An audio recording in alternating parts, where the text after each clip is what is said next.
Hello guys, আসসালামু আলাইকুম। আমি আজ এই 4x4 আর 5x5 এ একটি প্যাটার্ন বানিয়ে দেখাবো। প্যাটার্নটির নাম হলো চেকারবোর্ড প্যাটার্ন।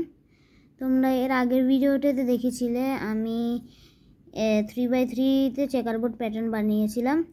তো এখন আমি 4x4 আর 5x5 এও চেকারবোর্ড প্যাটার্ন বানিয়ে দেখাবো। তো একই রকমভাবেই সেন্টারের যে লেয়ারগুলো থাকবে ওগুলোকে দুবার করে ঘুরিয়ে দিব।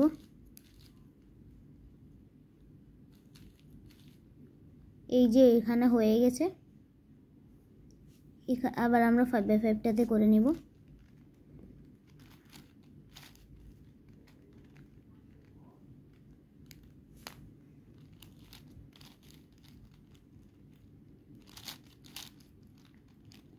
তো আমরা এটাতেও বানিয়ে নিয়েছি,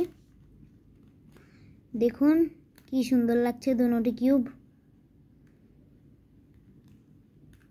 তো এই ছিল আজকের ভিডিও, দেখা হবে অন্য কোনো ভিডিওতে। আল্লাহ হাফেজ।